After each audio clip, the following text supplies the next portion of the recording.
आप देख रहे हैं इंडिया लाइव न्यूज, सच की आवाज।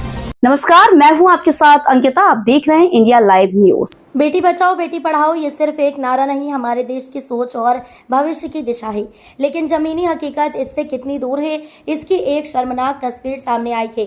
मध्य प्रदेश के बुधनी से, जहां एक निजी स्कूल ने फीस न भरने पर एक दलित छात्रा को 10वीं की सप्लीमेंट्री परीक्षा से वंचित कर दिया है। जी हां, ये मामला सामने आया है बुधनी के शाह सतनाम जी गर्ल्स स्कूल से, जो डेरा सच्चा सौदा सिरसा से जुड़ा हुआ है। यहाँ पढ़ रही देवशिखा चौधरी 10वीं की छात्रा फीस नहीं भर पाने के कारण न केवल मानसिक प्रताड़ना के शिकार बनी, बल्कि स्कूल प्रबंधन ने परीक्षा फॉर्म तक भरने नहीं दिया।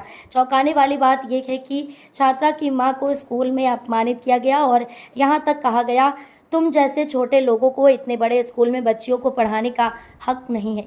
पीड़ित पिता नरेंद्र चौधरी ने जब इस मामले की शिकायत विकासखंड शिक्षा अधिकारी से की, तब उन्हें भरोसा दिलाया गया कि बच्ची को परीक्षा में बैठने दिया जाएगा। लेकिन मानसिक दबाव के चलते छात्रा गणित में सप्लीमेंट्री ले आई। 17 जून को जब वे फॉर्म भरने स्कूल पहुंचे, तब भी फीस का बहाना बनाकर उन्हें बार बार लौटाया गया और तब परीक्षा फॉर्म भरने नहीं दिया गया। हमने जब स्कूल प्राचार्य अमनदीप कौर से बात करने का प्रयास किया तो उन्होंने मिलने से साफ इनकार कर दिया। विकासखंड शिक्षा अधिकारी शशि सिंह ने इस मामले में साफ कहा है, फीस के अभाव में किसी भी बच्चे को परीक्षा से वंचित करना गलत है और स्कूल प्रबंधन से जवाब मांगा जाएगा। क्या निजी स्कूलों की ये मनमानी एक बेटी का भविष्य तय करेगी? क्या बेटी पढ़ाओ का सपना सिर्फ कागजों तक सीमित रह जाएगा? अब जिम्मेदारी समाज की है, सिस्टम की है और हम सबकी है, ताकि देवशिखा जैसी किसी और बच्ची को उसके हक से महरूम ना होना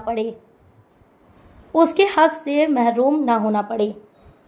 सर, बहुत दबाव बनाया गया। मेरी बच्ची नर्सरी क्लास से पढ़ती है सतनाम स्कूल में, अभी तक पढ़ती आ रही थी। इस साल आर्थिक स्थिति खराब होने के कारण मैं फीस नहीं दे पाया। हर बार देता था। तो मेरी जो बड़ी बेटी है ये 11वीं में है, छोटी वाली 10वीं में है। उसको 10वीं विषय में सप्लीमेंट्री आने के कारण पेपर में नहीं बैठने दे रहे थे। तो उस चक्कर में हम लोगों ने बुधनी शिक्षा अधिकारी साहब को आवेदन दिया। उनके द्वारा बोला गया स्कूल प्रबंधन से, तो उन लोगों ने पेपर में बैठने के लिए प्रवेश पत्र दिया। मगर उसके बाद जैसे ही परीक्षा चालू हुई तो पूरे स्कूल के बच्चे बस से ले जाते हैं और लाते हैं, मगर मेरी बच्ची को ना तो ये लेके गए और ना उधर से लेके आए। मैं खुद स्वयं जाता था। उसके बाद इनने सेकेंड बार में फिर उससे पहले मेरे से एक शपथ पत्र लिया। उस पर फीस के बारे में लिखवाया गया। उसमें मैंने डेट दी थी 30 जून, वो डेट भी नहीं निकली थी। उसके बाद 10वीं क्लास में सप्लीमेंट्री आई छोटी वाली बेटी को, तो उसको एक विषय में 10वीं में, तो उसके पेपर भी वो नहीं दे रहे थे, देने दिए उनने, वंचित रख दिया। 17 जून उसकी लास्ट डेट थी। एक साल उसका बर्बाद हो गया। उसके बाद और भी ज़्यादा पीड़ित करते हैं। अगर अपन ऑफिस में जाओ, अब शब्द बोलती है मैडम ना, छोटे लोग कहकर बोलती है कि तुम्हारी औकात नहीं है पढ़ाने की, तो क्यों पढ़ाते हो। तो सर, इस बार ही नहीं दे पाया मैं बच्चों के फीस, हर बार देता रहा। उसके बाद 17 तारीख से पहले मैं सीओ कलेक्टर साहब को, जिला शिक्षा अधिकारी को फिर आवेदन देने के बाद भी उनने फार्म नहीं भरने दिया।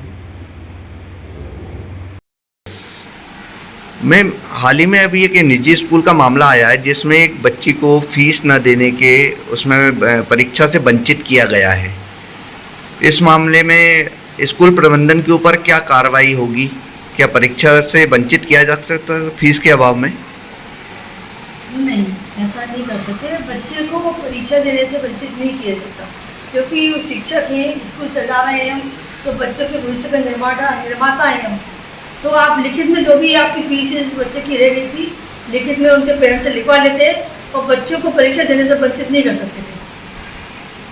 ऐसा नहीं कर सकते। बच्चों को परीक्षा देने से वंचित, आप उनको परीक्षा दिलवाना चाहिए थी। बच्चों को उसके भविष्य के साथ खिलवाड़ कर रहे हैं।